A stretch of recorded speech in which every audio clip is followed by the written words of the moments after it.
My name is Emily. I was born in a small town, the kind of place where everyone knows everyone else.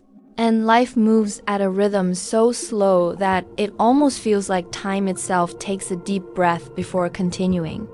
Our house was old, its walls yellowed with age, and the wooden floors creaked under every step. My mother stayed at home, tending to the small garden behind our house, while my father worked tirelessly in his carpentry workshop, shaping pieces of wood into tables, chairs, and shelves. His hands were perpetually covered in sawdust, but there was always a calm strength in his eyes, and a smile that could warm even the coldest day. As a child, I spent hours in his workshop, watching him plan, measure, and carve. I remember the smell of sawdust and varnish, the sharp sound of the saw cutting through wood, and the pride he had when he handed me a tiny wooden bird he had made for me. "One day you'll build things too," he said. I didn't know what he meant then, but I felt it in my chest, a quiet, insistent hope that I could create something meaningful with my own hands too. School, however, was a different world. I was neither the brightest nor the most talented. I was simply curious. I asked questions, explored ideas, and dreamed of things beyond the narrow streets of my town. But teachers often dismissed me. "Don't expect too much from this place, Emily," they would say, as if warning me that the world beyond our small town would crush my dreams. At the time, I felt frustrated, confused, sometimes small. Yet, something deep inside refused to give up. Everything changed when I was 16. My father fell seriously ill, suddenly, leaving our family struggling under the weight of debt. Silence filled our house, heavy and suffocating. The nights were the hardest. I would lie awake listening to my mother's quiet sobs and my father's labored breathing, thinking over and over, I can't give up. I must do something. That was when I found my first job as a waitress at a small cafe in town. I started before the sun rose, serving coffee and breakfast, and ended my day scrubbing dishes long after everyone else had gone home. My friends spent weekends at movies or cafes while I saved every single penny. I didn't realize it then, but those small tasks were shaping me, teaching me responsibility, patience, and perseverance in ways school never could. Moving to the city was like stepping into another universe. The streets were wide and noisy, filled with flashing lights and cars honking in a chaotic rhythm that made my small-town ears ache. I found a tiny apartment on the 4th floor of a building that smelled faintly of mold and old paint. The rent consumed almost half of my savings, but I told myself it was worth it. This was my first real taste of independence, and every moment felt like a battle between fear and excitement. University was both liberating and intimidating. For the first time, I was surrounded by people who seemed so certain of themselves, so full of confidence. I often felt out of place, like a shadow in a room of giants. But I studied harder than ever, reading every book I could get my hands on, taking notes late into the night under the flickering light of my desk lamp. Every exam passed, every assignment submitted, became a tiny victory against the voice inside me that whispered, "You don't belong here." My first city job was at a marketing agency. I had no idea what I was doing at first.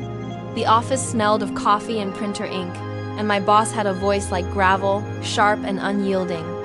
"Emily, this report is useless," he said on my first day. I wanted to cry, to run back to the small comfort of my old town, but I didn't. I took a deep breath, read the report again, and rewrote it. Slowly, I learned the rhythms of deadlines, client calls, and office politics. I learned that people could be both unkind and inspiring, sometimes at the same time. It was in that chaos that I discovered the power of persistence. I worked long hours, often alone, solving problems that seemed impossible. I realized that fear and doubt are natural, but they don't define us, our actions do. Each challenge became a lesson: patience, resilience, creativity. And through it all, I kept reminding myself, I can do this. I will do this. At 24, I took the leap I had been dreaming about for years. I opened my own design and decoration studio. The beginning was anything but glamorous. I rented a small, dusty space above an old bookstore, the walls peeling and the floor uneven. I had barely enough money to cover the rent and buy the basic materials: wood, paint, brushes, and a few tools my father had gifted me years ago. There were days I couldn't eat properly, skipping meals just to pay for a client's order. But despite the fear and uncertainty, there was a spark inside me that refused to be extinguished. My first orders were simple. A neighbor asked for a small shelf for her kitchen, another for a custom table for her living room. Each piece I crafted, I poured everything I had into it: careful measurements, smooth finishes, attention to every tiny detail. When the neighbors came to pick up their orders, their smiles and astonishment at my work made the sleepless nights worthwhile. Word spread slowly. I began to get more requests, each one slightly bigger and more challenging than the last. I remember one particularly difficult project: custom desk for a young artist who wanted an intricate inlay of different woods. The design was complicated, the deadline tight, and the pressure immense. I stayed up late, sanding and polishing until my hands were raw and bleeding. I questioned myself every night. Am I good enough? Can I finish this? But each morning I returned to my workshop, driven by a stubborn hope. When I finally delivered the desk, the artist's eyes filled with tears. "It's perfect," she said. "I've never seen anything like this." In that moment, I realized success isn't measured by money or recognition. It's in the lives you touch with your work, the joy you create for others. There were failures too. Orders canceled at the last minute, mistakes in measurements, materials ruined by my own carelessness. Each setback felt like a punch to the chest, but I refused to let them stop me. I learned to adapt, to communicate with clients better, to anticipate problems before they happened. Every error became a lesson, every disappointment a step forward. Slowly, the studio grew. I hired my first employee, a young woman named Sarah, who shared my passion for design and my relentless work ethic. We became more than colleagues. We became a team, a family built on creativity, trust, and determination. The projects became larger, more ambitious cafes, boutique hotels, even small corporate offices. And through it all, I held on to a simple truth: no matter how small your beginnings, dedication and heart can transform dreams into reality. Years passed, and my studio grew in ways I had never imagined.